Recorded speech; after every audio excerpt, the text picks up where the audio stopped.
Yeah. I can't take it anymore, not anymore. No one said that this would get easy. No one said this wouldn't get hard. Brush it off and roll up your sleeves now. It's a shot in the dark till you get what you want. Welcome on back to Spiked College Football Show. It's been a while. It's been a long while. It's week 37, season 18. I don't know where we are, but what I do know is that we are at the national semifinals. Here we fucking go. It's been a while, guys. Sorry, we've been sick. We've had kids in the hospital. We've had shit everywhere, guys. We're so sorry. We're back. We're better than ever. What's going on, everybody? It's only Tyler and Johnny right now. Like I said, things have been crazy. They've been nuts, but tonight we have college football, and let's fucking talk the talk. And one of our teams is playing tonight. So what's going on, Tyler? Yeah, for once, I was actually the stable one. Shut And that's weird to me. Did you hear her? What'd she say? She said, go dogs. We just beat their ass last week. She's such an asshole. Dogs. Come on. She's such an asshole. Still resentful on that FaceTime, huh? Anyway, we're back, guys. We do have 2 college football games.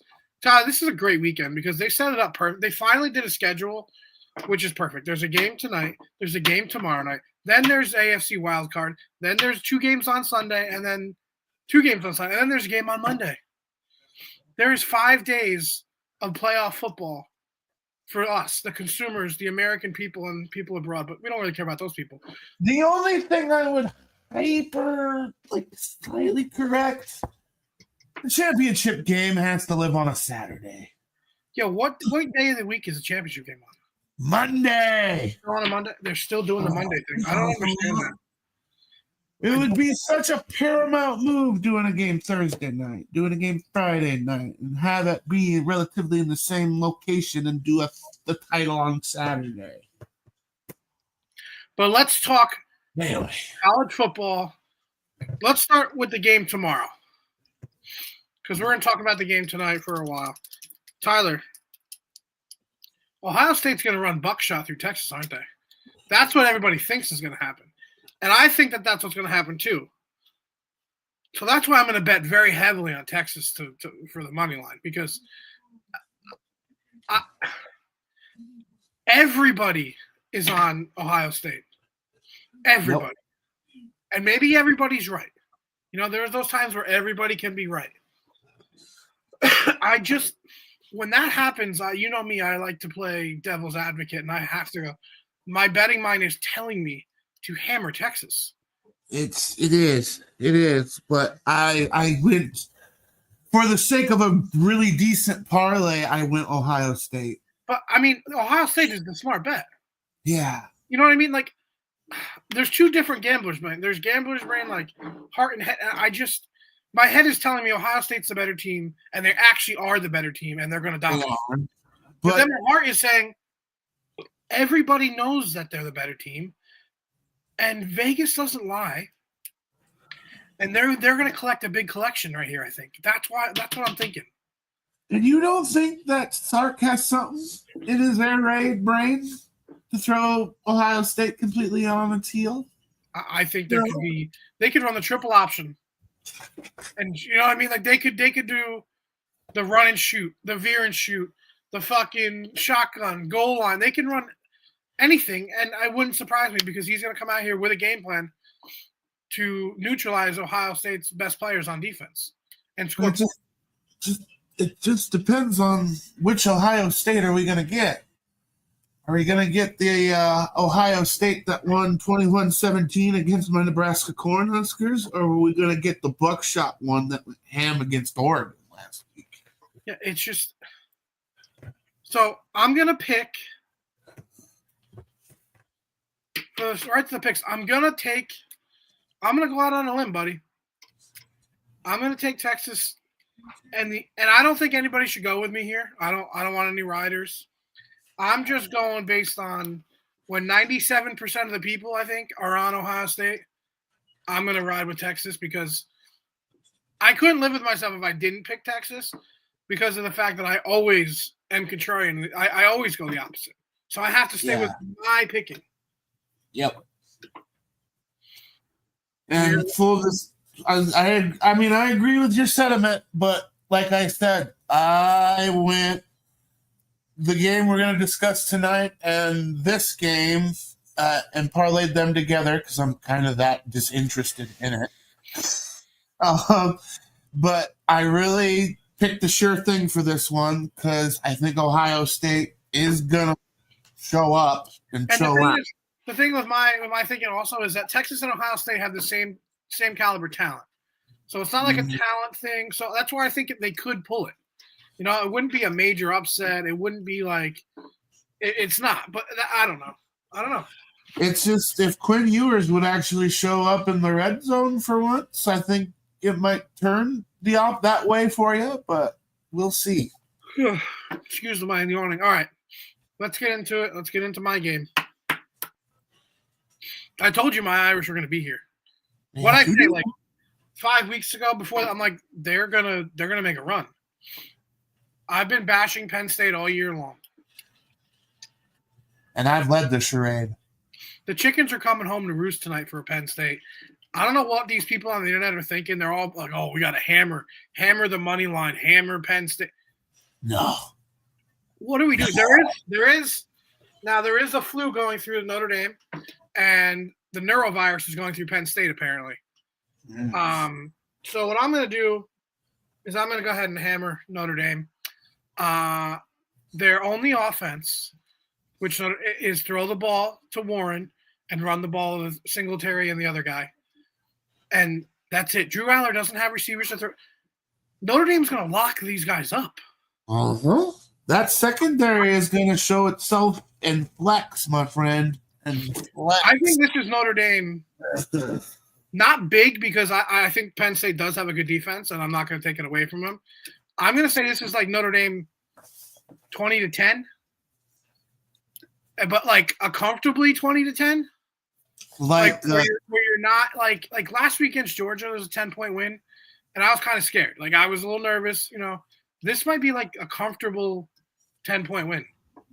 And with like a bunch of interceptions to boot, because you know that's going to happen. Like I don't see Penn State crossing the 50 more than twice. Right. Me too. I really don't. Me too. I think they get a field goal and a touchdown, and that's all they get past the 50. I think our defense is that good. Maybe I'm wearing my Notre Dame hat, being biased, but I just don't see it. No, neither do I.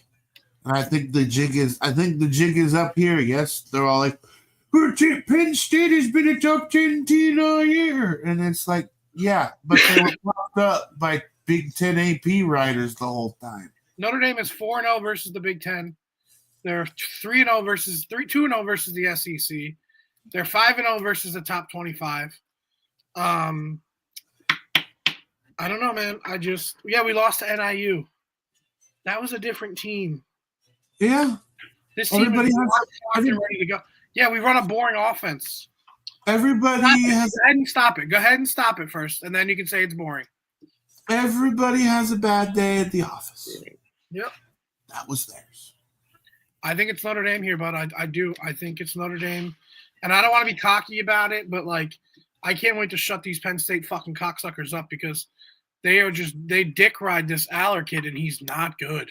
He is not. He's going to lose draft status tonight. Everyone thinks he's going to play his way into top 10 draft status. No, he's not. I think Riley Leonard might play himself into maybe being drafted. And I'm not saying he's going to look great. I don't think that at all. I think he'll probably throw a pick or he'll fumble the ball. But I just think that he's just going to be like right here. He's going to be a terrific Sam Bradford at the next level. Very consistent. Just here. Mm-hmm. The heart rate is at like 73, and that's where he's going to keep it at. He's not going to get high. He's not going to get low. He's just going to be level. He's gonna top out at 80 when he has to run, but just because that you got pumped the blood, that's it. Yeah, I don't see this being a. I don't know, man. Maybe I wish you would tell me that I was wrong, so I feel a little better. But I don't see where Penn State has an edge on them. I like Carter, their defensive end. I think they do have a great defense. Don't get me wrong. I just think our defense is 10 times better, and I trust our offense a lot more because they don't have – they need to just shut Warren down, and we have the safeties and the linebackers to do that. Mm-hmm. This is gonna be K-State is Penn State, and you guys are BYU, and it's nighttime, bud. Go ahead and have that secondary eat all night long, my friend. I think we're going to play or two, and I just think we're going to win. It's just like they're just gonna get carved up and eaten on and served on a platter. Like I bet $20 on this game. The last $20 I had because I starkly believe it, and quite frankly, I think it's going to be the most entertaining facet. Seeing Drew Aller get carved up by that defense. This is going to be the most entertaining. You know what this is? This is a 1-0 shutout in the 9th inning. Like that's the kind of game. It's going to be very boring. People that don't like punts are not going to like this game. It's not going to be fun. Like it's not. So just get locked into a defensive struggle, and Notre Dame will pop a run here, a play action pass here. Maybe get a punt return. It's just we're gonna win 20-10. I'm telling you right now. It's gonna be fantastic. I think it's not gonna be like Johnny B said. It's not good. It's gonna be a defensive struggle, but I think it's gonna be turnovers galore. And again, I think they're gonna shut us down too. Yeah, but I just think that we're better on offense. Yep. And like I said, I laid a big fat fucking bet alone on Notre Dame money line because I believe it. So there you go, guys. We have Notre Dame, and I have Texas. Tyler has Notre Dame, and he has Ohio State. And I have it as a parlay as well at like plus 253 is what I got it at. That's not terrible. That's a good little. Mm-hmm. Especially to get Ohio State, and I think those are the two favorites. That's really good to get the two favorites at over 250. That's pretty good. Yeah. So I feel confident. I'm a little nervous about the Notre Dame has the flu, but apparently it's mostly backups and special teamers, and the neurovirus is going through Penn State right now. Yeah. You say "Go Dogs" one more time, I'll fucking punch you. Okay. I'm gonna fucking kill her. Our dinner's ready, and she's like, also Go Dogs. By the way, we beat Georgia last week. Oh, speaking of Georgia, Rob, congratulations. You will be getting Carson Beck at the U next year. He has entered the transfer portal. His girlfriend plays basketball down in Miami, so I'm gonna guess. And they need a quarterback. I'm gonna go ahead and guess that he's gonna be going to Miami. Yep. And Rob's probably gonna be pretty pissed off because it's probably going to be somebody who he doesn't want. He's going to go to Miami, and Rob's going to be very mad that Carson Beck is the Miami starting quarterback. Because if anything, it accentuates the problems that they currently have. If I would eventually some sort of guess. There's not really any games on right now. Did you see the walk-off punt from the North Dakota State? What are we doing? How are we not covering that punt? I don't know. I was bewildered because I had it on going in silence as I was watching it, and I'm like, I've never seen a walk-off punt before. Okay. Like, I was in disbelief for a good 5 minutes after watching that. Anything else happened in bowl season, guys? We don't really discuss. Sorry we didn't do a bowl season, but bowl season's not really the same anymore. You can't predict these games because you don't know who's playing. You don't know who's not playing. You don't know who wants to be there. You don't know who's transferring. It's a fucking nightmare. Bowl season's going through its feelings because I really do fucking think, especially for these last 3 games, that give the bowls back to the bowl selection committee. Don't make them bowls themselves. Let this be what it is, a playoff game. Send the Orange Bowl back to the committee so we can have an Orange Bowl game. So that BYU can play Colorado for the Orange Bowl and make it a little more interesting. Yeah. You know what I mean? Because then maybe Colorado shows up for that game. Or, have the Sugar Bowl be Ole Miss versus Duke, so maybe Duke will show up for the game. You know what I mean? Yeah. Like brings Just call these the playoffs. Just call these the playoffs. every other division on the NCAA spectrum and the NAIA spectrum. Call these games playoff games. Because then we would have had There's always Illinois. one more the top, sure. Then we would have had Michigan versus who did Michigan beat in the bowl game? Oh, I don't know. Oh, wait, they beat Alabama. That could have been the Rose Bowl. Yeah. That could have been like the Rose Bowl. Uh-huh. You know what I mean? Give them that. Give them that. Or like Joel Klatt was talking earlier. If there's one bowl to keep the Rose Bowl and make it the pinnacle. That would be the only exception. That make that the championship game. Yeah. Every year it's at the Rose Bowl. Yes. I'm not that big on the Rose Bowl, but I don't hate that idea either. It's at least in a warm climate destination where a fuck ton of people can get to. Well, I mean, we're not going to talk what's going on now, but yeah, usually there's not fire everywhere, and it's pretty easy to get to. Right. But I agree with that, and then that gives other teams that didn't make the playoff a little more incentive to like, hey, we can get a Rose Bowl, or hey, we can get a Sugar Bowl bid, and actually get paid a little more, and it's still a Sugar Bowl. Yeah. And spreads the money to the boys a little bit better, which is, in the end, what we all want, right? So anything else going on in college football we need to discuss real quick? I don't think I saw anything crazy.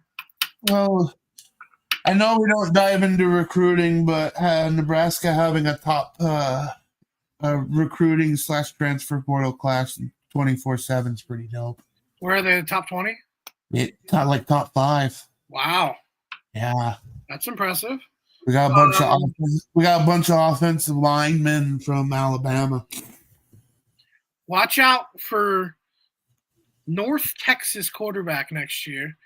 I don't know if you know the story. He hadn't played quarterback in like 6 years because he was behind. Oh no! Did he die? What? He died. Who?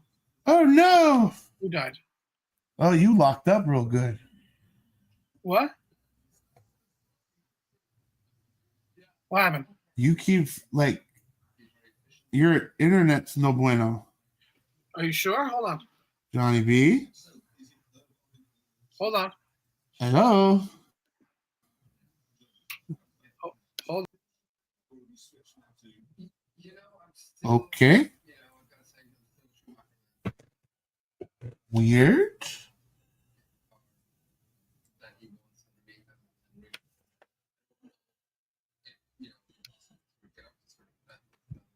I'm back. There we go. Who died? I don't know. You locked up. Oh, I died. Okay. North Texas, the kid was a freshman in high school last time he started. He goes out there and throws for 300 and something yards, wins a bowl game and 5 touchdowns, and now he's going to be their starter next year because their starter transferred to, I believe he went to Duke or Virginia. So watch out for that next year. That should be exciting. I don't know. I think we're gonna do we'll do a stream for next week too for the national championship, and then we're gonna continue to do a stream every week. I want to talk college football no matter what's going on. I want to talk ball the whole time now that we can be back. Now that we have normal schedules and shit. Tyler, I don't know what's gonna happen. I think Notre Dame's gonna break my heart, but I don't think it's tonight. I don't think so either. And even if it is next week, you still, even though be heartbroken, be proud. Pretty interesting, though. Everybody that had a bye lost. That is going to be the study, how everyone had to stick up their ass, how subpar teams had got buys, but in the end, it didn't matter. Although I will say, I mean, Boise State was not the better team. Arizona State was not the better team. I mean, they were good. It was a great game, but you know what I mean? The better teams won the games, if we're going to be honest. I mean, Oregon, they just didn't get off the bus. That was embarrassing.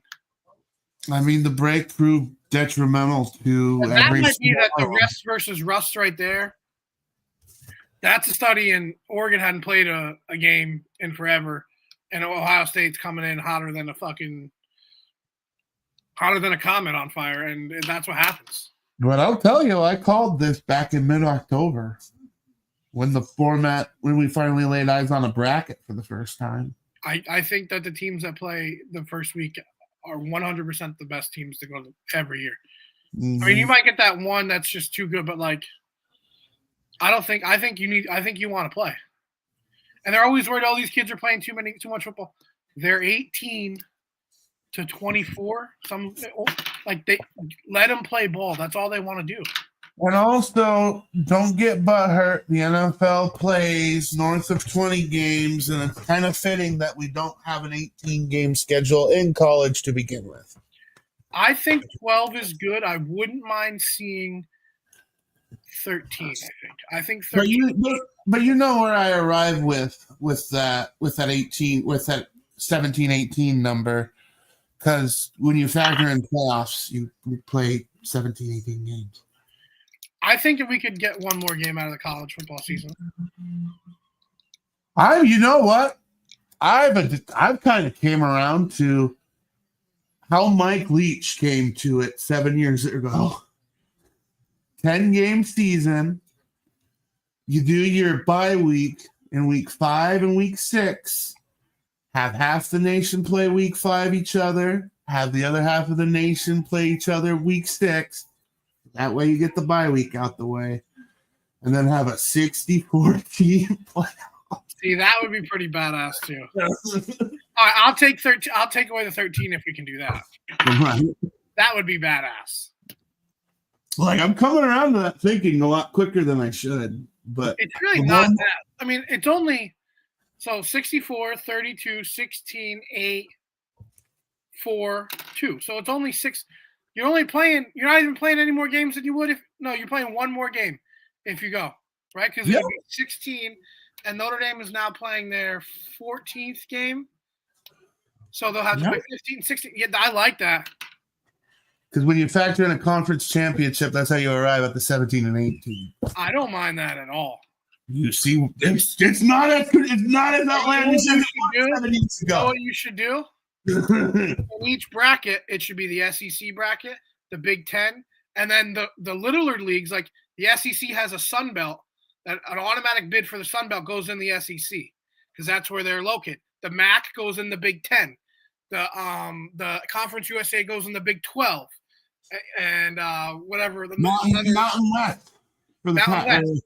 Conference USA goes to ACC. Mountain West goes to Big 12. And they have to have a one bid from each, and they have to have automatic one. And they can get as many as they want to fill in those 16. Mm-hmm. Each bracket. That would be awesome. It's not as outlandish all of a sudden, isn't it? That's awesome. But you have to give the little teams at least one the conference champion has to go into one of those brackets. Of course. And then you seed them with SEC schools and Sun Belt schools. And then you see them with ACC schools and conference. That's a great idea. I love that idea. So it's fantastic when you really just think about every single little particular about it. And then you can still play regionals. Like the SEC is only going to be playing them in the Sun Belt. All of that's right there. Yep. So you're not really traveling like crazy. Correct. That's fucking genius. We're geniuses. Why did we come up with this? It's Mike Leach. I've been in a Mike Leach diet tribe of learning air raid offense. So, but if we did that and then keep them tight, like I said, keep the littler conferences that are next to the bigger conferences together, and list them to have 60. Oh, that would be so cool. Because what if James Madison pulls an upset against Clemson in the 64-team playoff, or fucking. Or if I don't know, if fucking SMU gets knocked off by North Texas, like that would be awesome. And another thing that really adds to this, make the first 4 rounds all home games. All home games to the higher seed. Mm-hmm. Right here. Yep. And you will make. And the lower seed gets a percentage. Like if you're like I said, if you're Louisiana Monroe and you're going into Auburn gets the home game, but you get a percentage of it just like you would if you were going into playing in the regular. You know what I mean? Because they do Mhm. pay, you get a percentage of it. I think that that's fair. That's genius. And like you can make some This is sort why of we need to do universal. off season. This is why we need to do off season because we get our best ideas. And I think they're phenomenal. But I don't know if you need a little bit more. Do you want to stream going into this thing and see you sweat it out or no? We can watch me start up, but I gotta go eat with the family first. Right. I need like But, a half hour, and then I'll definitely come back on. But you give me word and we'll fire up a stream for when that happens. And we're gonna hash this fucking 64 team thing out. I'm looking forward to this. This is awesome. I'm Also, telling you. in the offseason, I want to start a season now that we both have. You have NCAA now, right? Oh yeah. I want to start the fucking season on that too. So let's do that too. All right. So let's get back on in a little bit. I'm gonna go eat with the family. But As always, guys, check us out. Socials, Spiked College Football Show, Spiked CFB on Twitter, Instagram, and TikTok. We'll be right back in a little bit. As always, we do one thing. We keep it spiked.